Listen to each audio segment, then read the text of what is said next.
Hey, welcome to Mind Your Own Biz, the podcast where we help small business owners with big dreams build something authentically you. I'm Alicia Yervis, educator, marketer, designer, nacho enthusiast, and your big sister in business. I'm excited for us to have this cozy spot to chat. Each episode, we'll tackle candid conversations, actionable tips, and a few fun tangents to help you run your business your way. Because business is always personal, no matter what anyone says. So grab your iced coffee or those nachos and let's get started.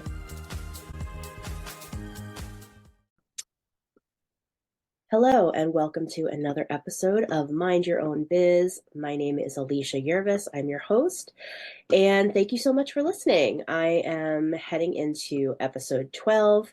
As you know, I've been sharing with you guys that I've been having such a good time learning how to podcast and figuring it out as I go. And that's been helpful for me to remember in other aspects of my business, like it doesn't need to be perfect. You don't have to get it right. You just have to get it going. And I've already, tweaked my podcast process a bunch since starting it. And I know I'll continue to do so, and that's fine. And that's cool. But I have gotten some questions about starting a podcast and some of the how-tos. And I am by no means an expert at all. But my guest today has also recently started a podcast, and she's an old friend of mine. And that's going to be one of the things that we're going to be talking about later in our conversation. So stick around for some tips and discussion about that. But before I welcome my guest, I wanted to remind you that the doors to my social media content strategy course will be opening soon. And so if you head to aliciayervis.com/waitlist, you can add yourself to the waitlist so that I can notify you as soon as those doors open. They're going to be opening this spring. And it is a 6-week course that includes implementation time, which is really helpful. And it's basically a course to help you with every aspect of your content strategy for social media. So you're not just throwing stuff at the wall and seeing what sticks. We're really helping you develop a clear plan that reflects your personality, connects with your ideal clients, and gets you in front of the right people so that you can confidently grow your brand with ease and build that know, like, and trust factor. The course is called Content Strategy Doesn't Have to Suck, and it is a social media course for small business owners. And it's really where I work with you to turn your social media into a magnet for your dream clients. We go over, it's 4 modules. We go over, how to develop your ideal, or how to identify your ideal client so you know who you're talking to. Then we go into, okay, how is everything supposed to look and sound and feel? Then we go into how am I supposed to plan it and get it out there? And then how am I supposed to get engagement and eyeballs on it? So it's a very comprehensive 4-module plan, and it's a lot of fun. There's a private Facebook group included. I'm there for Q&A, and by the end, you are going to be so freaking confident with how to move forward with intention on social media that you're never going to look back. This is my 4th time running it. So I have a bunch of past students and alumni. You can read reviews about it. But I would love to welcome you in. So I want to make sure to remind you, aliciayervis.com/waitlist will get you on there. And one more thing, as a quick little freebie, if you are looking for ways to rock your content on social media right now, head to aliciayervis.com/30 days of social. And I'm going to give you a cheat sheet that is a 30-day idea grid for social media. It's full of inspiration that's all customizable. It'll be your new go-to when you post on social. So whether you're promoting your latest product, sharing a behind-the-scenes moment, or engaging with your audience, you can use my grid as a guide to prompt ideas, thoughts, and twists that will help you authentically connect with your audience. So that's my gift to you. Head to aliciayervis.com/30 days of social. And don't forget that you can always head to aliciayervis.com/freebies to help yourself to as many of my freebies as you'd like. Okay, so I am very excited today to welcome Cynthia Wasco. She is a friend of mine, and we go way back, like way, way back. Um, we met, gosh, probably 20 something years ago. We both worked in the box office of a theater here in New Jersey.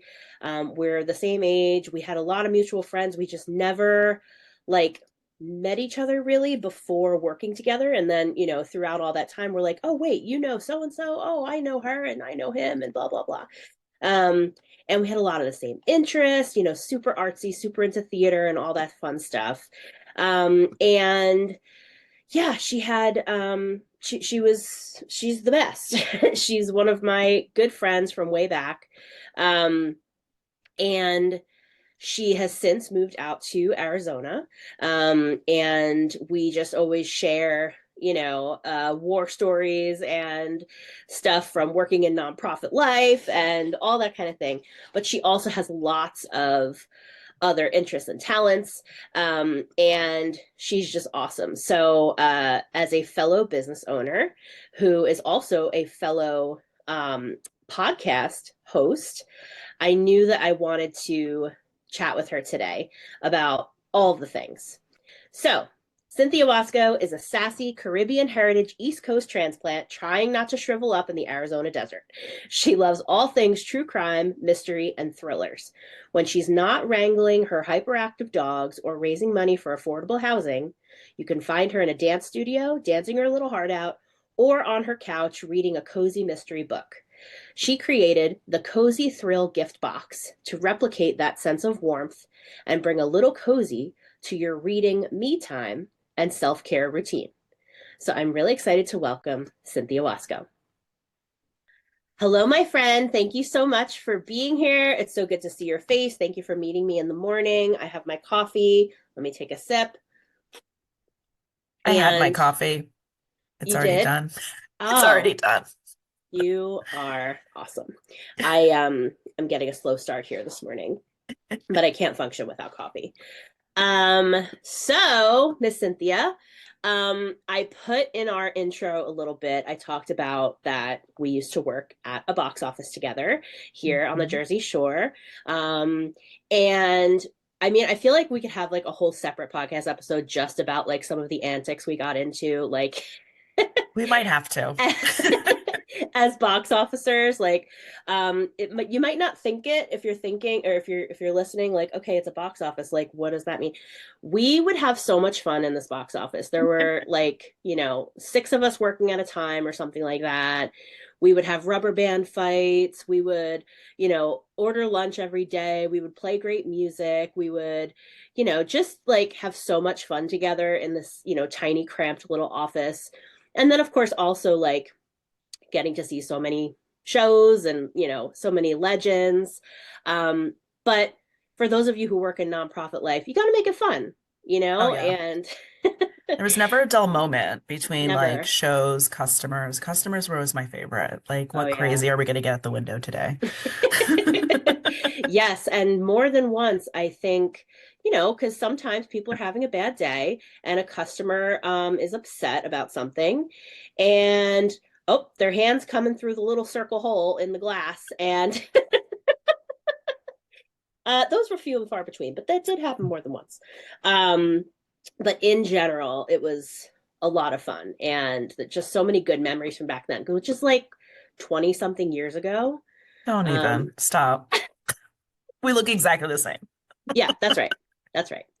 Yeah, I think it was 2004 that I started working Yeah, because there. I started, I mean, I started after you, but I had just graduated college and I had pseudo stopped dancing because of injury. So I was like, what do I do with my life? Hmm. And I had interned upstairs in the I admin with forgot marketing that. That's during right. my undergrad. And then it Hmm. was, I think, in looking for figuring out jobs and trying to find something to do. Um, I don't remember if the person I interned with let me know. I think she did. I think she reached out and was like, "Hey, they're looking for box office staff if you're Hmm. interested." And I think that's when I applied That's and so joined the funny. team. Yeah. Yeah. So you started upstairs and came downstairs, and I started downstairs and went upstairs. Yeah. Um, funny, funny. Well, I just love you so much. And as I said in the intro, Cynthia is a Jersey girl. She lives out in Arizona now. So, like so many of my guests on here, which has just been so great. Like I hadn't even realized it ahead of time, but so many of my guests are Renaissance women, where many interests, many talents, many jobs, many hobbies, many whatever. And so you are that as well. And I just wonder, before we start getting into some of the specifics of everything you've got going on, with a full time job and side businesses or a side business and a podcast, like how are you juggling it all? Could you talk a little bit about that? Because I feel like there's listeners who are like, maybe they haven't left their job yet, but they have a side hustle going, and maybe they're not going to leave their job, but they're struggling with kind of balancing it all. And I know not everyone gets it perfectly, but how has your experience been with that? Yeah, so I think one of somewhere along the way I heard, there's especially with women, there's a lot of talk about work-life balance, right? If you have a family, if you work, Mm-hmm. if you have children. And I remember it was probably some self-help something because I love self-help books and podcasts and things. And so somewhere along the way, I heard someone say it's not about balance, it's about ebb and flow. Mm. And how sometimes in your life, your family and your home life might have to take the front seat, and then other things take the back seat. And sometimes your business will take the front seat and the family will take the back seat. It's sort of this like back and forth, like, Mm-hmm. the waves of the ocean. Yeah. And I really like that. And that really stuck with me because I never am doing all of the things great. Other than Mm-hmm. my 9 to 5, like my career is probably the one area because you're in an office, you're forced to like focus on that. Mm-hmm. That's probably where I give like truly 100% and all of my time and like presence. Mm-hmm. But with my side businesses, it was like sometimes I was like really in it, and sometimes it would took a back seat, and I was just like, I'll get to it when I get to it.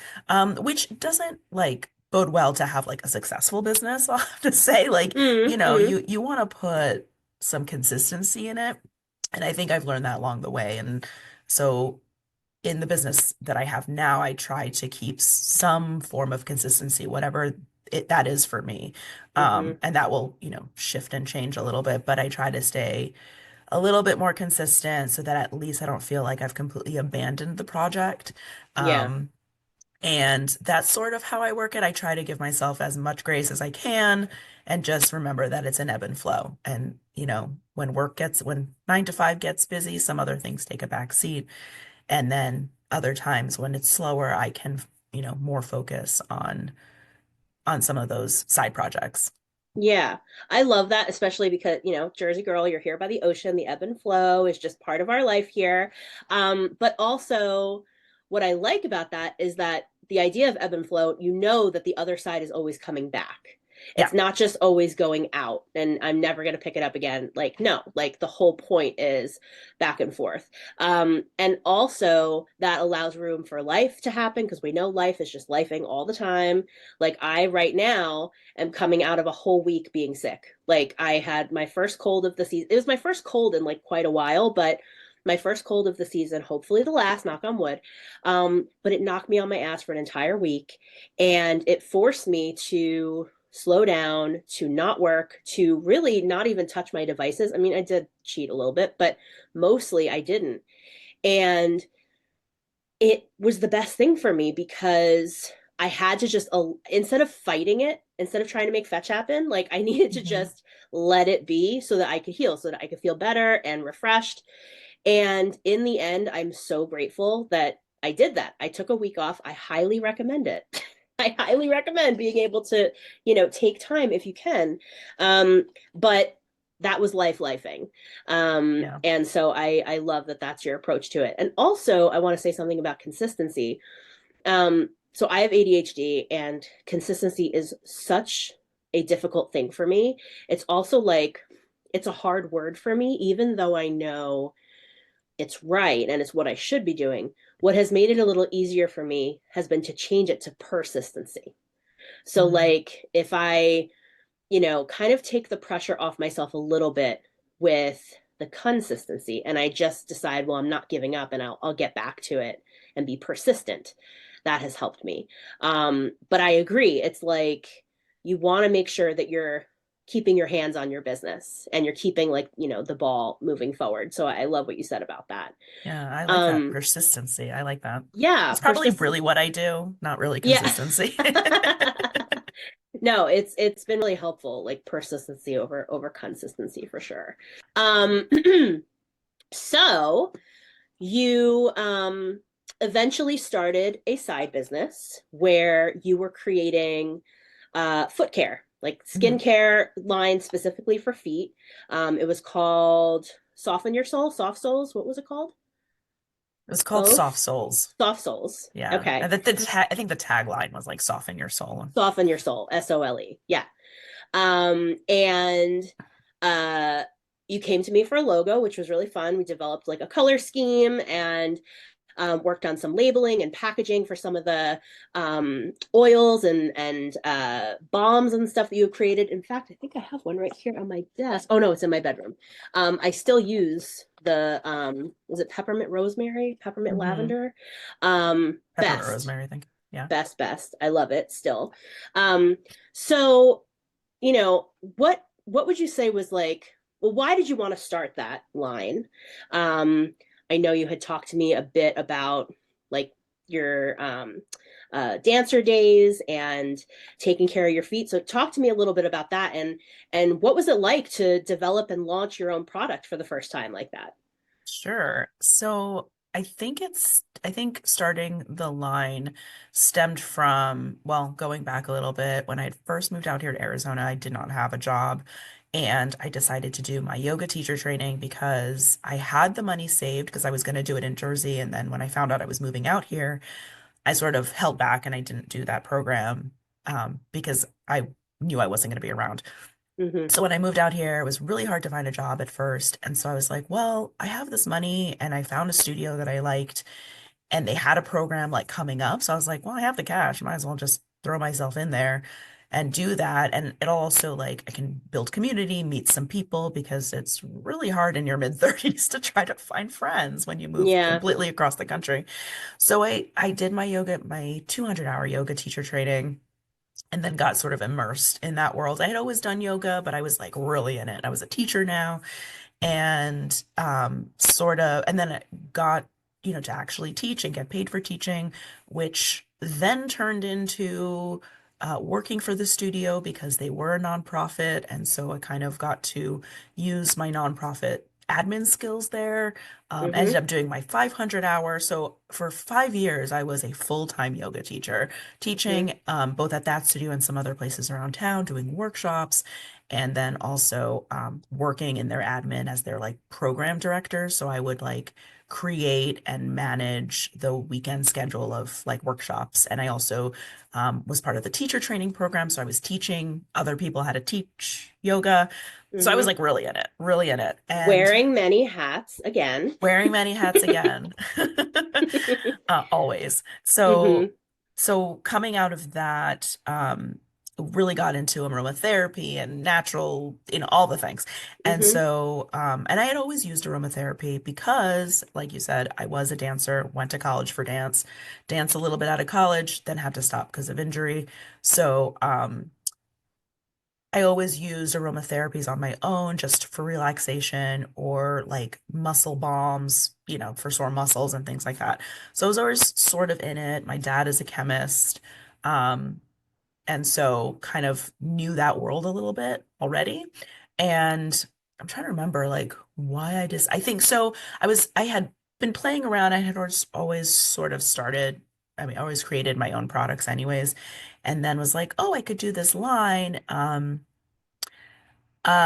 so I had played around. So I had oils, I think, in the beginning, and they Mm-hmm. were foot oils specifically. So like little pump bottles. I had created the scent combination, and my dad, who is the chemist, actually formulated the oils for me because I could have done them, but I was just like, let's just, as I started talking to him about how I would do it, I was like, you know what? You'd be better at this because you actually know how to do this already instead Just of me trying to casually learn. having a chemist in the family. Yeah, it was just like I could do this, but you could do this so much quicker. Yeah. Hmm. And me and math is not great and you have to know Oh, measurements and yeah. all that stuff. So he would formulate it, he'd ship it out to me because they were still in Jersey at the time. And Hmm. then I would bottle it, and then sell it. And I started with the oils and then I eventually moved into balms, um, which are sort of like harder than a lotion, but Hmm. or I'm sorry, yeah, harder than a lotion, but different consistency than an oil. It still had the actually oils in it, but it was more of like this, I don't know, like a salve, if Yeah. people who are listening know what that is. Hmm. Um, and I went that route because the oils messy. They Mm. were messy to bottle, they were messy, and like Arizona, I learned real quick, Arizona is really hot all the time, and Mm. oils were like seeping. I mean, even though they were in glass bottles away from the sun, they'd seep through. It got messy. So I was Yeah. like, well, how else can I do this where it's not so like so much all the time? And so I went to balms and I sort of like moved away from the oils, sold out of the oils, and then moved into the balms, which actually were just as big of a hit and maybe even better because they traveled better, they were smaller, they were Hmm. less expensive to make and also to ship to Hmm. customers and things. And then, I would just have to speed up shipping in the summer because it is too hot in Arizona. I mean, yeah, it gets to be 90 degrees to 100 Hmm. at like 8 a.m. in the Yeah. summer. Excuse me. So I did that for a couple, I'm trying to think how many years I actually had it. I think I don't, 2017, I think was maybe when I officially started, um, you know, formulating and doing all of that.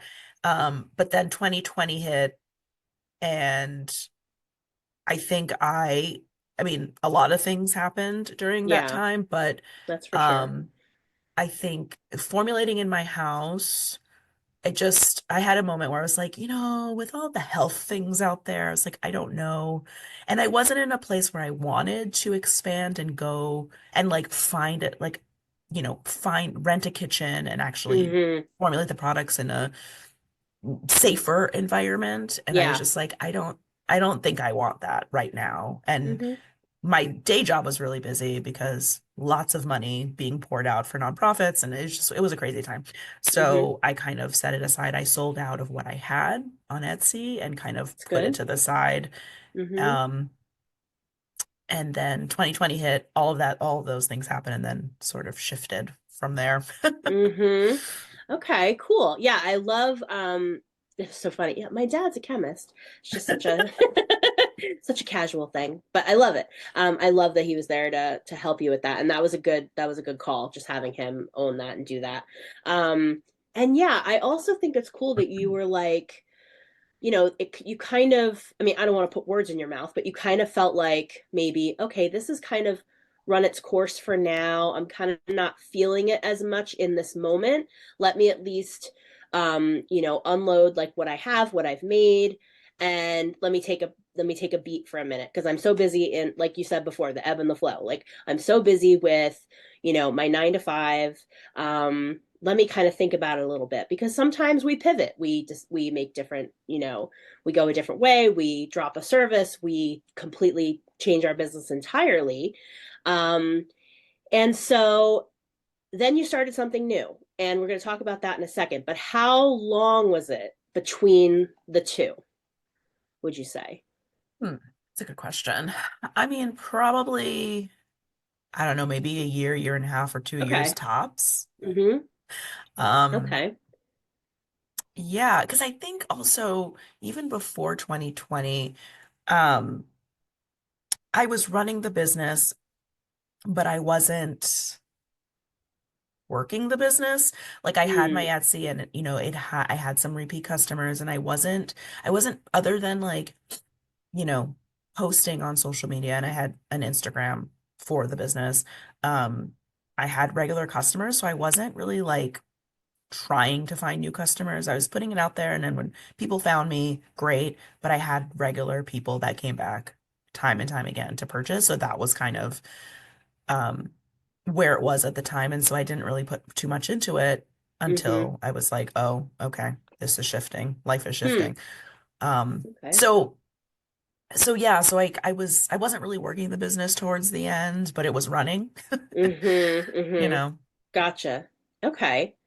So then, okay, so a little bit of time goes by, and then you get a new idea and you get inspired to make this new thing, which is called the Cozy Thrill. And I talked a little bit about it in the intro, but tell us what that is, and then I have some specific questions about it. But tell us what it is. Sure. So the Cozy Thrill is a book gift box inspired by cozy mysteries, which are a subgenre within the mystery genre of books. What makes them cozy is that they keep excessive violence, sex off the page. Mm-hmm. So you know when you're reading the books, you know that there is someone who has passed, someone who has died, if there's a murder. But Obviously. obviously, but the or it could be a poisoning. I mean, you find out, Yeah. it's Mm. different ways to kill people.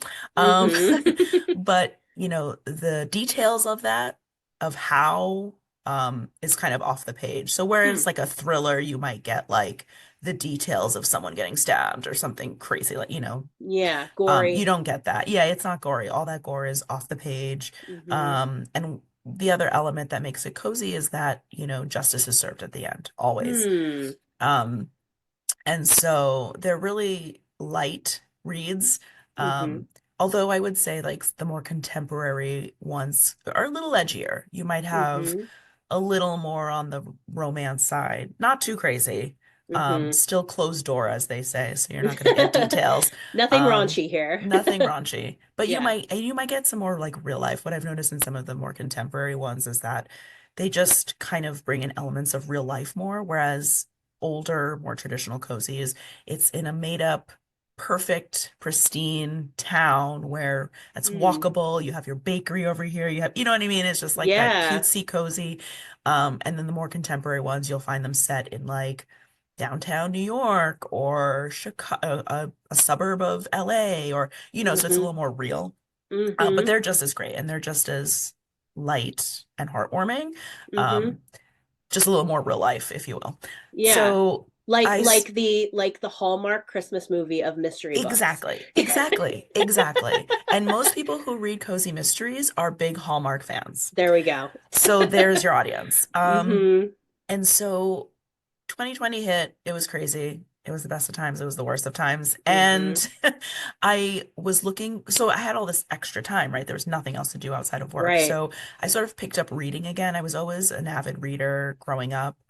But in my, since moving and working and stuff and doing yoga and all the things, like I just didn't, I would read self-help, I'd read yoga books here and there, but just like just fiction re or yeah, fiction reads I just had dropped for a while. Mm-hmm. So I had the time, so I started looking online for books, and I was looking in the mystery thriller genre because I do love the gory true crime of Mm-hmm. those books as well and Mm-hmm. documentaries and things. So, but then like because I was looking in this genre, these cozy books were popping up too as like things I might like. And I was like, what is this? Yeah. I had You were never, the first way I found out about it. Like I never heard that this description before. I never yeah, heard I that had name. never, and I think like now that I'm a little more in that community, it seems like obviously it's always been around, but it has made a resurgence, if you Okay. will, of popularity. In the book world. So I saw them and I kind of read the back of one. I don't even remember which one, the first one I got, but I read the back and I was like, oh, this could be fun.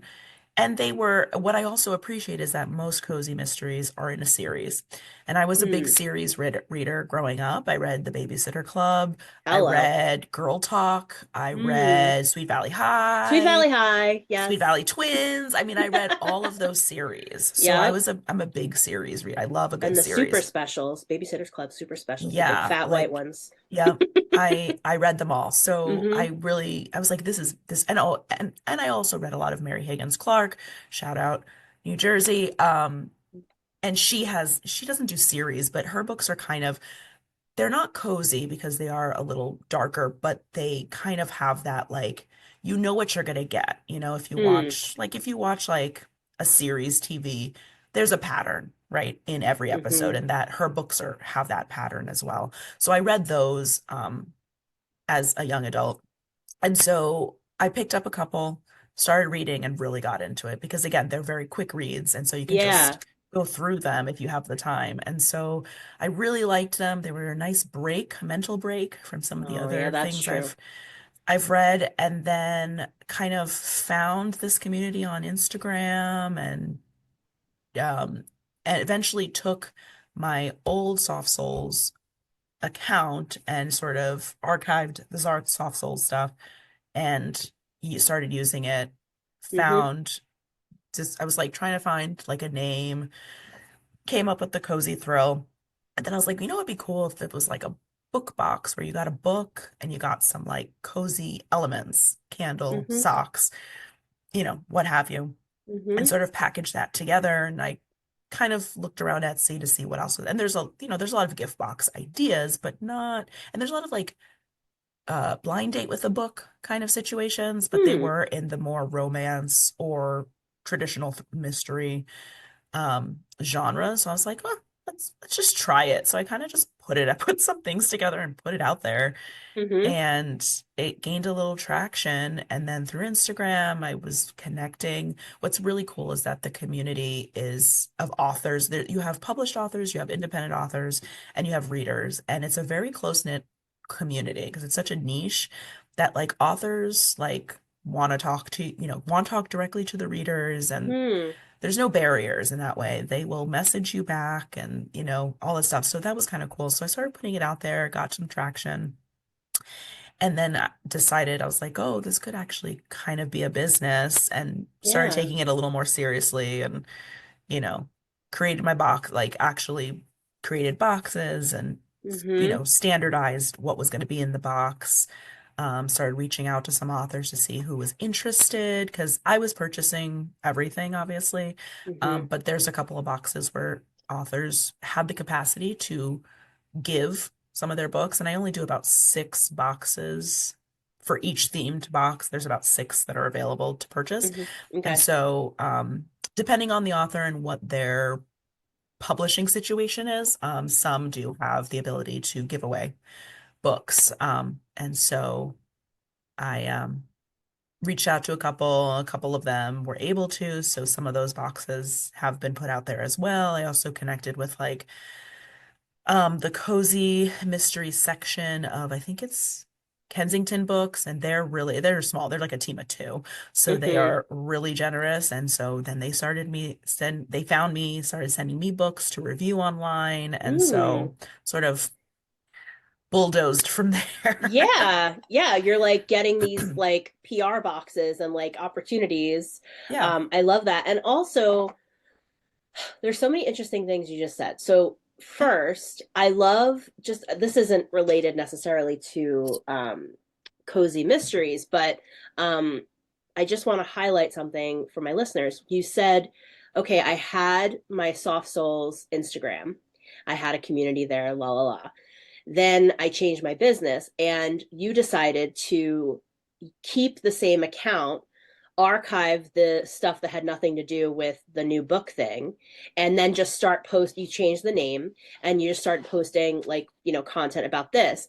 And what I think is interesting is, you might have some people who are like, well, why didn't you start a new one, for, this idea? And something that I just want to convey is, as I'm always talking about building your know, like, and trust factor and having people get to know you and want to spend time with you and buy from you, there's an element of that too, where Cynthia was able to maintain lots of her following and her audience because they were invested in her. They wanted to know, like, what is she doing next? Like, okay, great. Like, she had this skincare line. Oh, what's this new thing? If they want to unfollow, that's fine. But she was able to hold on to an audience that she had built up. So when we were talking earlier about pivoting and stuff, think about that. It doesn't mean you have to start from scratch.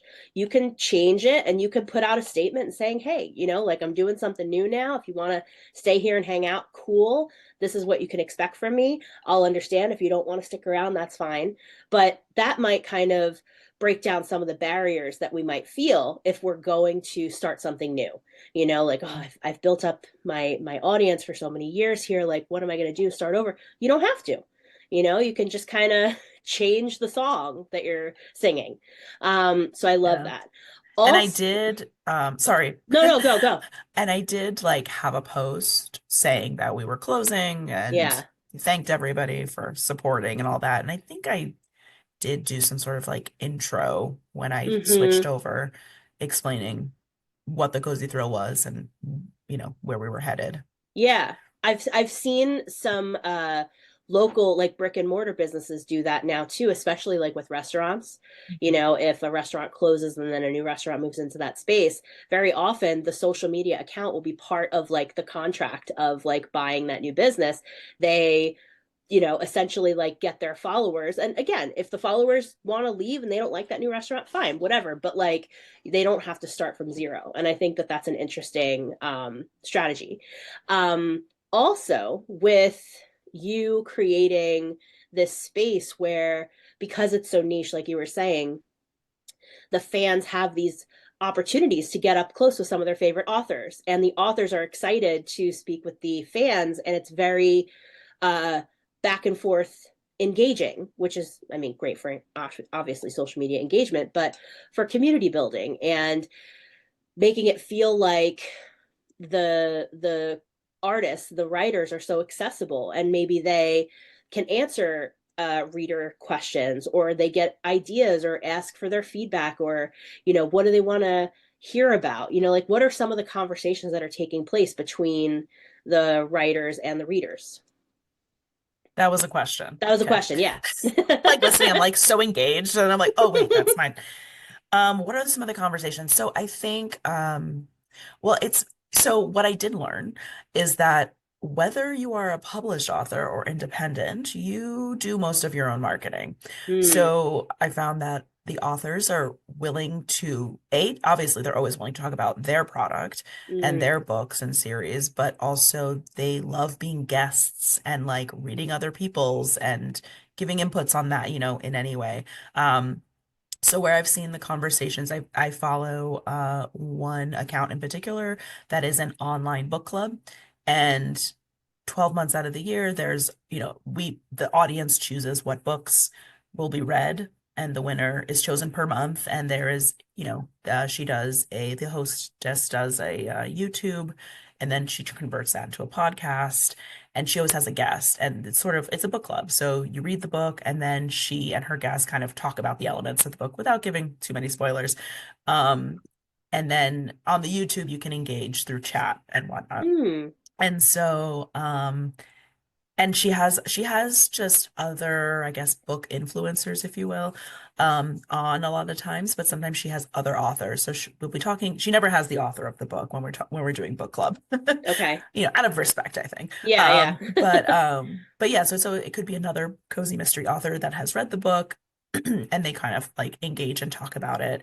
Um, and obviously, getting interviewed to talk about their book is always great. That's sort of how I started my podcast. Mhm. Um, I so once I had the Cozy Thrill up and running, I was like, what else can I do? I wanted to be more involved in this community and somehow. And at the time there's a couple of podcasts out there on cozy mysteries, but some have sort of come and stopped. Like they have their season and they've Mhm. ended it. Um Mhm. the Cozy Mystery Book Club, the one I talked about that was on YouTube, that is the longest running and still going strong. And so, and she covers any kind of cozy mystery, whatever the audience chooses based on the options that we have. And Mhm. so I wanted to do something, but I want to do something a little different. And as I was reading and getting, more acquainted with the genre, I really liked the witchy and paranormal Hmm. subgenre within the subgenre. The inception of, Yeah. yeah. Yes. And I mean, I love witchy things and all that kind of Hmm. stuff. And so I really liked those books. I love all the books, but I really liked those. And there's a lot. And so I started with just reviewing, creating a podcast of just reviewing and talking about whatever book it, Hmm. book and book series. And then from there, I was like, well, if these authors, like, they're pretty engaging on Instagram. Like, what if I just like asked a couple to see if they would talk about their writing process? Hmm. And I had my list and I reached out thinking, I was like, I think I reached out. So I thought I was going between like doing one interview a month or doing a series, like a limited series for X number of weeks. And I went with the limited series, excuse me, of September through October, because that's like, witchy, spooky Halloween season. Yeah. Um, and so that's 9 weeks. And I reached out to 9 authors and I was like, okay, well, and I had backups because I was like, someone's going to say no. And they all said yes. They were like, Hmm. absolutely. And so I was like, oh, okay, we have to do this now because they Oh they they shit. said yes. Yeah, pretty much my oh shit Uh-huh. moment. And Hmm. so I scheduled them, and luckily it was like beginning of summer, and summer is a really slow time for me for Hmm. work. So, and I was still working pseudo from home, post COVID. I had my Hmm. Fridays from home, so I just scheduled them on a Friday because I was like, well, don't do this at home, kids. But I mean, I was working from home in quotes, and I was like, well, a couple hours of talking to someone, it's not a big deal. So I Hmm. just scheduled them on Fridays and did it and put it out there, and then I had a podcast Just like that. just like that. And now That I'm already, I mean, I have a list of like hundreds of authors at this point, sure. and so I'm I have my next grouping that I'm going to start. I already Hmm. actually interviewed one because somehow she was able to schedule herself in January, which I wasn't trying to do, but somehow something was open. So I was like, Hmm. okay, well, here we go. Hmm. And she's in Arizona, so it worked out. But yeah, so I'm getting ready for like well, will be, I guess, season 3 of the podcast, season 2 of the interviews. So yeah, I have a Love podcast. that. I love that. And I want to talk more about the creation of the podcast, like what we're finding, what we're learning, because that's something I'm going through now too. So I'm going to come back to that, but I want to Okay. go back for a minute to the subscription boxes. I have gotten questions in my Facebook group, in my social media course, over the years of people who have been kind of toying with the idea of maybe I could start a subscription box. I love my subscription box that I'm a member of, that I get my thing every, month, whether it's Ipsy or, like I'm a member of Scentbird. I get like perfumes, which I'm probably going to have to cancel, but whatever, and things like that. And we love getting them and they're fun.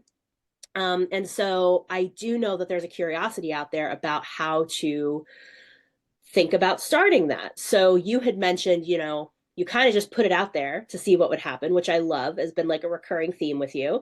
I'm going to put my podcast out, see what happens. Put my subscription box out, see what happens. Put my, skincare line out, see what happens. And each thing has taken off because I think, I mean, correct me if I'm wrong, but from an outsider's point of view, it feels like you don't put a lot of pressure on yourself or maybe you don't put a lot of pressure on the result. You're kind of just like, let me do this thing, let's see what happens. And I know for me, I struggle a lot with that. Like, I put a lot of pressure on the result of something, and I've been trying really hard in therapy and in my career to get better at that. And I have growth in that area, but I'm just saying, like, it's challenging. And I think when you can pull back on that and you just kind of do something for the joy of doing it, for the curiosity of doing it, it lets you have more fun with it. And it lets you, I think, look at it a little clearly or a little more clearly. So, yeah, with the subscription box idea, what would you say to someone who maybe is thinking about starting something like that? Yeah, I know that's a big question, but that is a big question. I mean, I guess I would say limit your expectations on results. mm. Because I mean, it's a very popular area and there's a lot of different options. Like you said, there's a lot of subscription box out there and Yeah. it's in its heyday. And so really, I think at first doing your research to see what is not out there as much as possible, which could get overwhelming because there's a lot of the same. Mm. And they have their audience because of something, either something that they offer that just speaks to that audience, or they're doing it just a little bit better than their competitor. Um, whatever that means. So, just definitely doing your research and making sure you're not in too much of a saturated market, but also Mm-hmm. like looking at your competition, see what can you offer that's different, what would make you unique, because there's a lot of competition no matter what you do, whatever business you do. So it's like, what is that unique thing about you, Mm-hmm. or about the business that is going to stand out amongst everyone else? But it's a lot of work to set it up. Hmm. Mm-hmm. It's a lot of planning. You have to really be a planner. Be a planner, or like be okay with a lot of planning, because you're planning like 3 months out, in the future Mm-hmm. for your boxes, and you have to like sort of like have this calendar of, okay, once you know how many subscribers you need to, okay, you have to work you have to work backwards a lot. Like you have to be like, okay, I have this many subscribers, so I need this many of these products, which need to come by this time so I can package them so I can then send them out on time Mm-hmm. to your audience if you've promised them beginning of the month or end of the month or whatever. Um, and sort of working backwards. So you have to really love Excel or some sort of Google Sheets or Google something. Sheet, yes, something that like can keep you organized. And if Mm-hmm. that is not your strong suit, find someone. If you really want to do it, find someone who can do that for you. Because Virtual assistant. Get yeah, you're not going, if it's not your forte, it's gonna feel like work. It's not gonna be fun. it. Yeah. It's not gonna be fun. And like you said, like you have a subscription box for perfume that you may have to cancel. So there is a lot Mm-hmm. of attrition. And so it's finding unique ways um, to make up for that attrition. There's natural attrition. There's people who are gonna do it for a while, and then I've done it. I had a business subscription box that I was part of, and I left for a long time, and then I came back, and then I left, and I Mm-hmm. came back, and now I've left again. Mm-hmm. So it's gonna It's the ebb happen. and flow. It's the ebb and flow. So it's gonna happen. Be Yeah. prepared for it, and Mm-hmm. learn and figure out, and that comes with time, just figuring out like how to make up for that, whether that is old box sales or old product sales if you have extra of things and stuff like that. Mm-hmm. Um, but I mean, it can be a very successful business, but it is a constantly evolving Sure. option. Yeah. And when you started for the first time and you have your spreadsheet set up and you're, okay, what do I need to put in this spreadsheet? Are you physically, when you started out, were you doing, and are you doing shipping yourself? Like, are you like, writing out the boxes? Do you use any kind of like labeling, automation kind of stuff? Like, is it all like, talk to me about that a bit. Yeah, so I have a label maker. I don't know what the brand is, but I Mm-hmm. have a label maker. Get a label maker. They're not expensive. Mm-hmm. Don't Mm-hmm. handwrite. Unless you have like calligraphy penmanship and Right. that's like part of your thing, go Mm-hmm. for it. But otherwise, just get a label maker. And so I actually, so I have two options where you can subscribe and you can also buy one-offs. So if it's a one-off purchase, I use, I think, Pirate Ship Okay. just to like ship that. And then the subscription is not like a true subscription. I mean, there are ways to really automate, but it's through Etsy. And so Okay. I use Etsy. I was using Pirate Ship and it was just connected. And then Etsy was like, no more third party. And so Uh, now I use Etsy directly. It's actually a little bit cheaper. I should have been using Etsy, but okay. um, yeah. So That yeah, so streamlines a little bit. it streamlines a little bit. But Yeah. if you're using, I don't know, I'm trying to think of like, there are like, oh, now I can't even think of it. But there are ways to, like, if you have I don't have a website. Hmm. Um, but because I just use But Etsy. But yeah. if you But have you're a out here website, doing it without a then I'm website. That's doing. another good thing. Yeah, like you're for you listening, like she's going anyway. Like it doesn't not everything has to be in place. Not everything has to be done, in the traditional sense before you start and get going. I love that. Yeah. But if you do have a website, there are like third party things, like Mm-hmm. apps and things that you can truly streamline a subscription box. Yeah. Um, and Okay. all that kind of stuff. Um, yeah, it was working in Etsy, so I was like, "Oh, I don't need a website. It's like more work." And also I have a full-time Yeah. job, so I only have so Yeah. much time Yeah. to do No. things.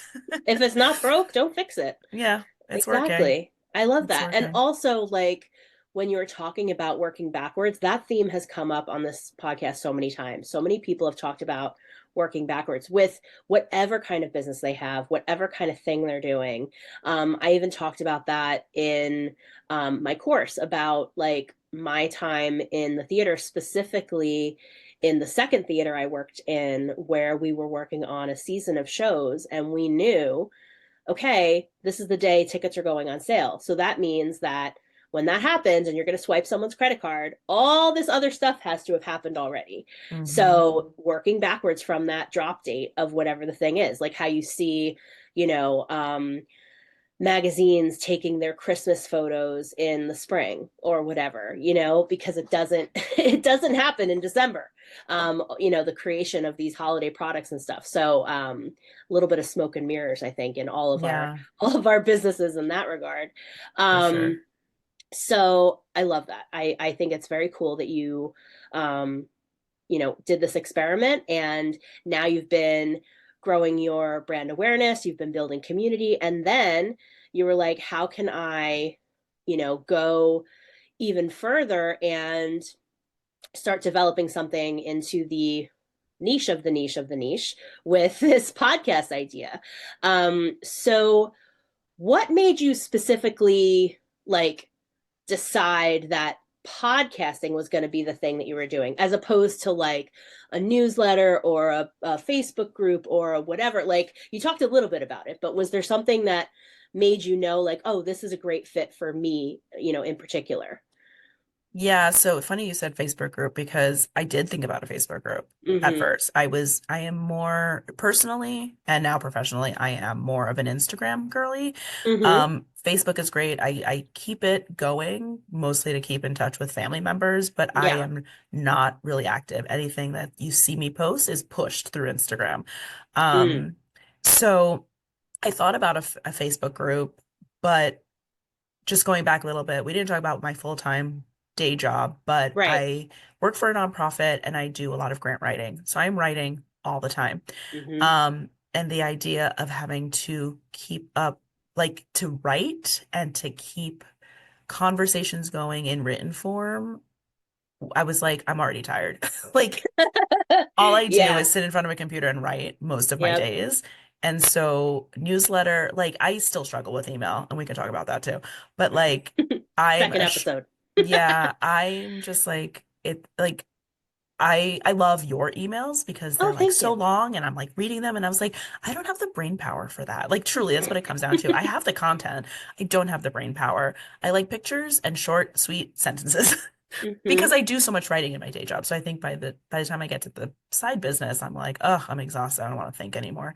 And Mm-hmm. sometimes I have these great moments of inspiration and I do write longer form content, but that's few and far between for sure. Mm-hmm.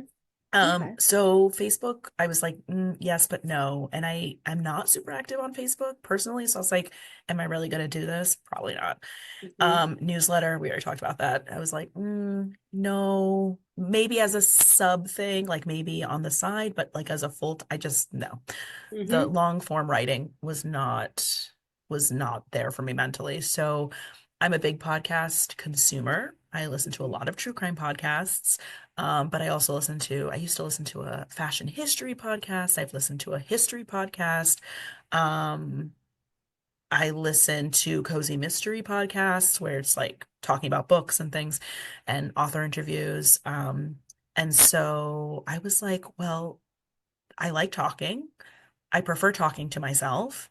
And so the first season where it's just me talking, I was like, I can do this. It was Mm-hmm. a very low barrier entry. I had earphones. I had a little microphone.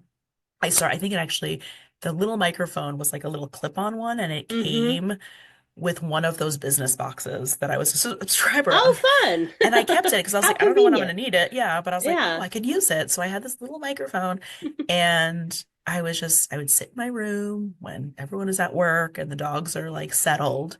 And I'd write up my notes of what Hmm. I was going to say and then talk about the book. And I don't know, like a 5 to 10 minute tops Okay. podcast episode.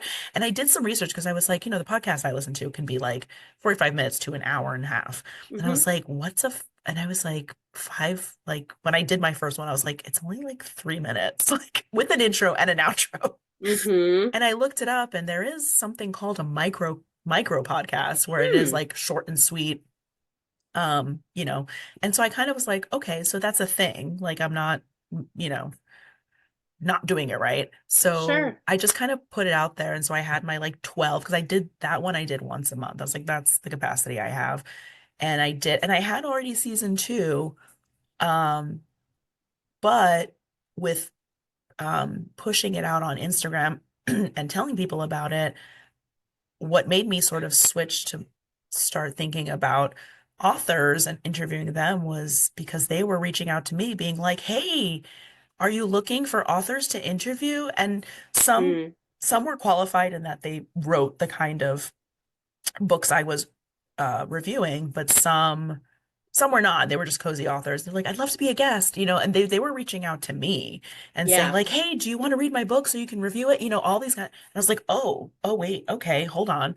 And so I just started thinking, I was like, okay, I could continue this review thing, or can I actually get some authors? And then, Hmm. the rest is history. They all I say love yes. that. I love that. It's funny. So, like, I started this in November, so I'm a couple months in. I'm having so much fun doing it. I wish I started many years ago. It really is a natural medium for me, because even though I don't write all day at work like you, I have never enjoyed writing, even though I do a lot of writing.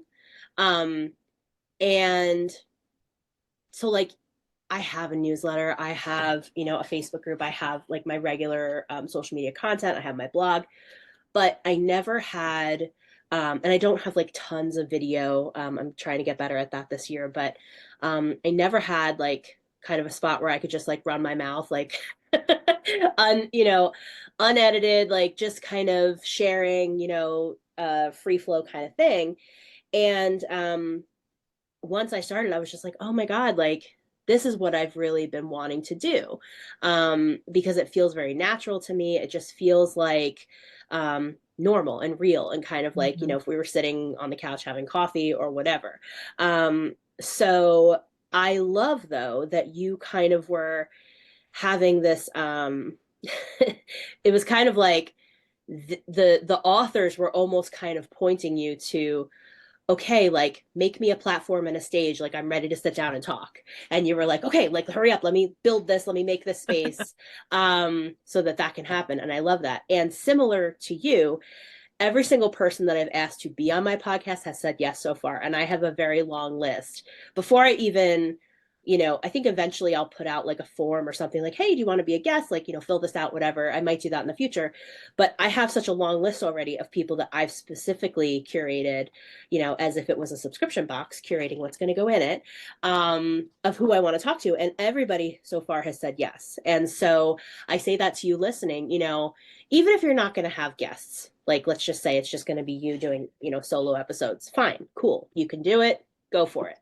But having guests might make it easier for you to get into a flow of like regularly or persistently getting out episodes, because people like to talk, people like to share their opinions, people obviously want to have the interview to share it with their network, or put it on their website, send it out in an email, whatever. And so opening yourself up to the idea of guests, might actually help you, get it further along, in a way where there's a constant stream of, people who want to talk. So I think that that is awesome. So what is the name of your podcast? The name of the podcast is Magic of Cozies. Okay. And I think originally it was Cozy Mysteries, but I've actually expanded it. I haven't gotten around to those authors yet, but it is anybody who likes cozy mysteries and cozy fantasy, because there is a whole new world of Mm. fantasy, but cozy fantasy. So again, it is softer. Some of those like I say harder elements, but sex, drugs, violence, Mm-hmm. insert word here is off Mm-hmm. the page. Um, and it is, you have your dragons, you have your fantasy elements, but it's just a Mm-hmm. softer version of that. And I kind of, from reading cozy mysteries, I've kind of morphed into reading a little more cozy fantasy, and I really like it, at least the authors I've read so far. So I was like, oh, well, this could be cozy anything, and it's magic of cozy. So I think when in the book world, when you say cozy, they're going to assume cozy mystery, but it kind of keeps it open to sort of Yeah. include other genres. Um, and obviously, there's the magic element. The Mm-hmm. questions I mean, I do ask. We don't talk about a book series. Well, we don't talk about a book series specifically. They might reference their series. Obviously, I'm reaching out to them because of X series. Mm-hmm. But we talk about just the writing process, how they build their worlds, what inspires them, what inspired them to choose this supernatural element versus other supernatural elements. And then we Mm-hmm. get into fun questions about what their definition of magic is, what superpower they would have, things like that. Mm-hmm. And I ask the same questions to every guest, but every answer is different, which I Mm. found, like, as I was doing these interviews, I was like, wow, that's really cool. That because at first I was a little like, ooh, is asking all the, and sometimes our conversations morph a little bit, but I have like a set of questions that I ask every author, Yeah. and I thought it would get redundant and boring, but everyone has a different answer, and they're creative, so they always have like very interesting things to say. And I Mm-hmm. think what I'm noticing too, like writers probably spend a lot of time alone writing.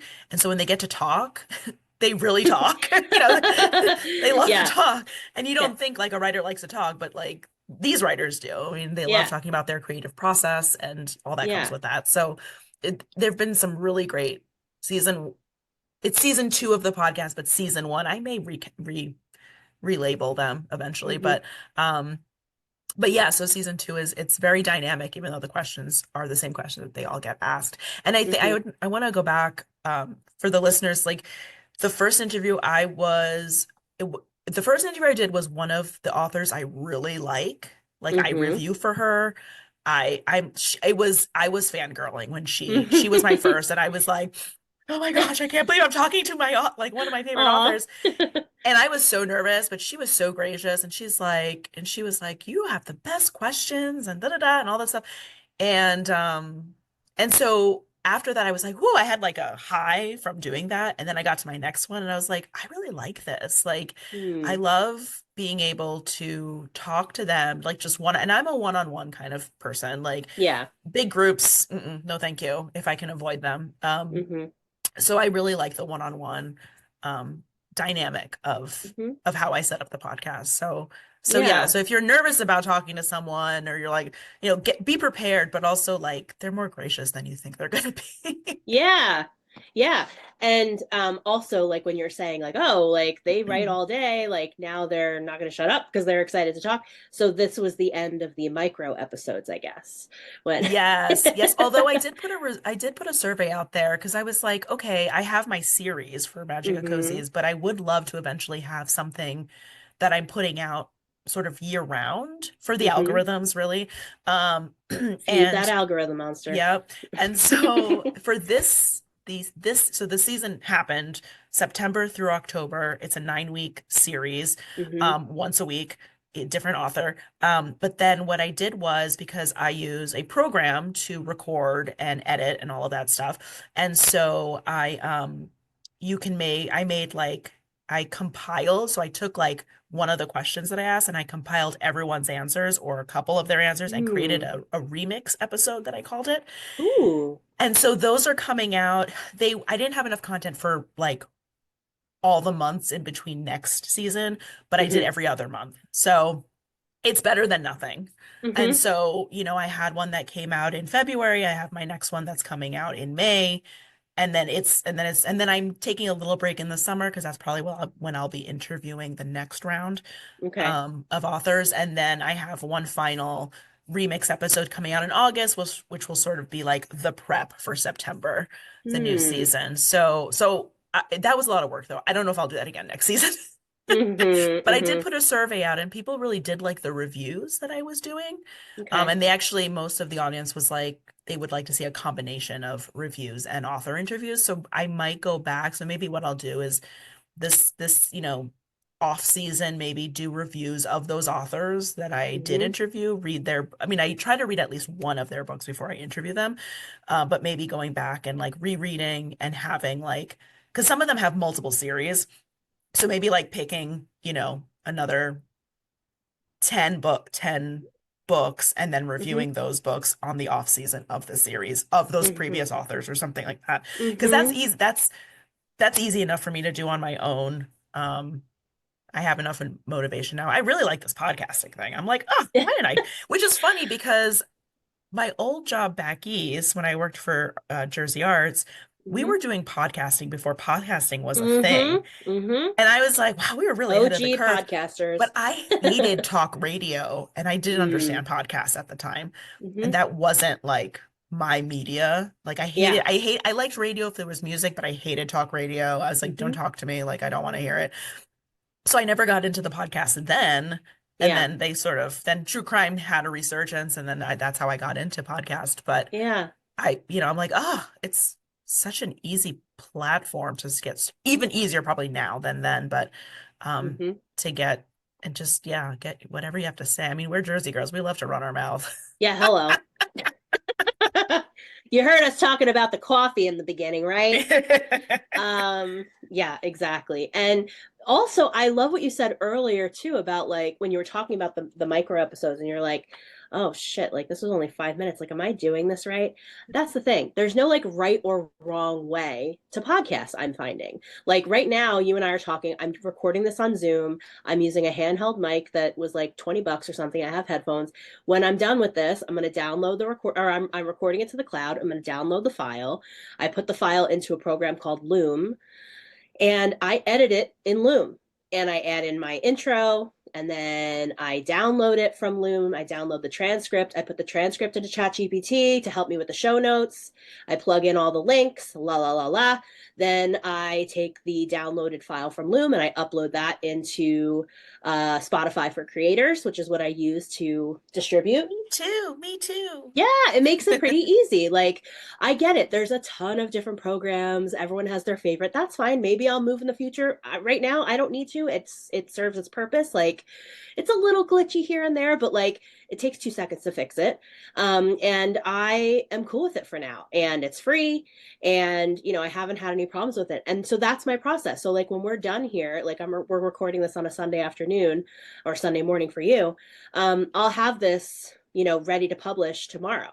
And it's pretty quick. But like before I started my podcast, I was looking for all the answers. I was downloading all these freebies. I'm listening to all these podcasts about how to make a podcast, watching Yep. all these YouTube videos, taking all these free workshops, blah, blah, blah, blah, trying to get like all of the, genius advice of the exact right steps and way to do this. And in the end, I really didn't follow any of it. I just kind of was like, whatever, I'm doing this on Zoom. I'm comfortable with Zoom. I'm sure that like in my head I can think through like that feels like that would work. Maybe the sound quality isn't as good as like Conan O'Brien's amazing podcast, which everyone should listen to by the way. But like so what? I'm just starting out. And that has served me well. And it's just about like finding, what works for you. Yeah. Because I love the one-on-one as well. I'm not, big into a huge crowd. And I think when podcasting kind of started back in the day, like you said, Jersey Arts, shout out, um, it was kind of like people didn't really get it. It was a little ahead of its time. And now I feel like with podcasting, it's such a unique opportunity for the listener to develop like a personal relationship with the show because very often you're listening to it right in your ears with, headphones or whatever, while you're doing something else, while you're folding laundry, while you're jogging, while you're cooking, while you're taking care of the baby, like whatever. And it's like a different medium. It's not the same as talk radio per se. I don't listen to talk radio either. Yeah.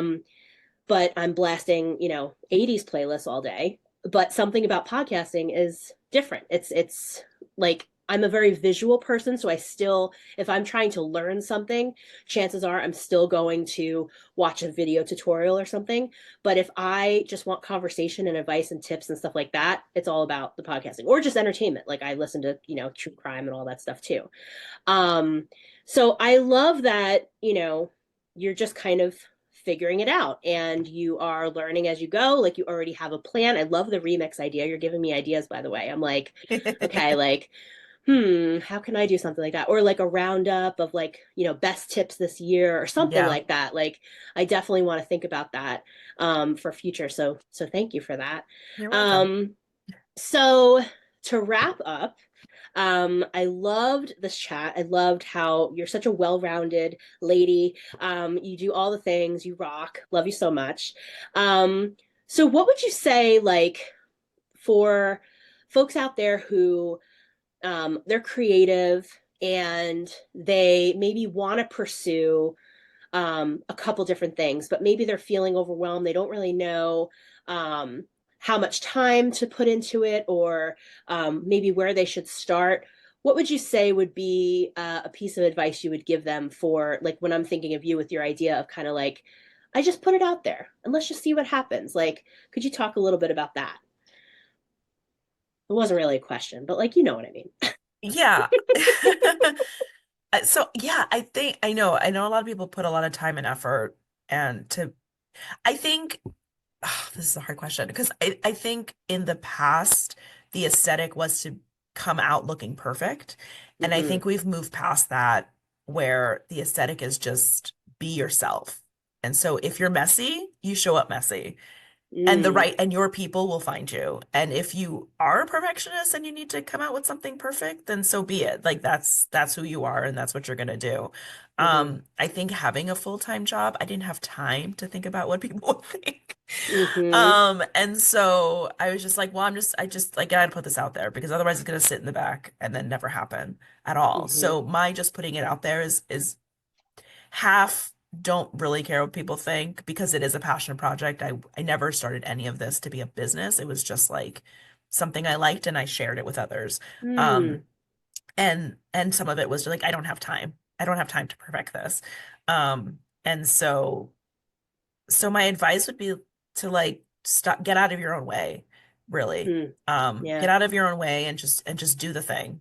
Um, whatever that is, and you Mm-hmm. put it out there and you can change it over time. And I think I've done enough like small business trainings and things where like where your business starts and where it ends up is it's going to change and it should be evolving because everything is evolving. Technology is evolving, culture is evolving, life is evolving, you are evolving. So if you start your business and it's, an imperfect, perfect business, like there is space and grace to make it better as you go. You'll learn more, you'll, you'll smooth out the edges and, you know, wherever you land is never going to be where you started. Mm, So you're never you can't start at the end. You got to start at the beginning. And so, it'll yes. grow it and evolve with you. And like me, I've evolved into for me, my evolution was different businesses. Mm-hmm. But you may keep with the same idea and the business itself just evolves, and gets better and better. Yeah. Such good advice. I love that. Thank you for that. You're welcome. And just one last thing that I just randomly thought of when I was Hmm. looking at you on Zoom. How badly do you miss when you and me and two other ladies would go to a certain restaurant in Edison and have plate after plate after plate of what? Fried pickles. Fried pickles. Cheeseburger in Paradise. It's not there anymore. Wah We would wah. drive like 45 minutes up to, it's a chain restaurant, whatever. We would sit there and probably annoy the crap out of the wait staff by just ordering like basket after basket of these delicious fried pickles with like They're so remoulade good. sauce. Oh my God. Still haven't found fried No, pickles that are as good. no. Like they're everywhere, but none of them are as good as that. Yeah. Bullshit. Which is Just so a funny. 40 random thought. random thought. 45 minutes in Jersey was like nothing. You go Yeah, 45 minutes and you're still like in the same town here in Arizona because yeah, everything is just further apart. I'm like, yeah. "Brr." Yeah. Oh man. Well, if we ever find them again, we will Maybe have to there's have a a Reddit reunion. forum that of people who have Oh searched high yeah, and low for like equivalent. the equivalent. I'm sure there's Yeah. copycat recipes and stuff, but like, yeah, no, And I've tried miss making them that. myself, not So have necessarily I. that recipe, but just fried pickles in Hmm. general, and they never end up No, how they're supposed to end up. no. Oh my gosh, that's sad. Yeah. Um, well, anyway, if you're out there listening to this with your friends around a basket of fried pickles, I hope that you've enjoyed this episode. Cynthia, it was so great chatting with you about all the Yes. things and such good advice and ideas shared here today. Thank you so much for being here. You're And welcome. I just love seeing your face. Yeah. All Need right. a I little more will. Jersey every now and then. Yes, that's right. Bringing Jersey to Arizona. Yeah. All right, my friend, I will talk with you soon. Okay. Bye. Bye.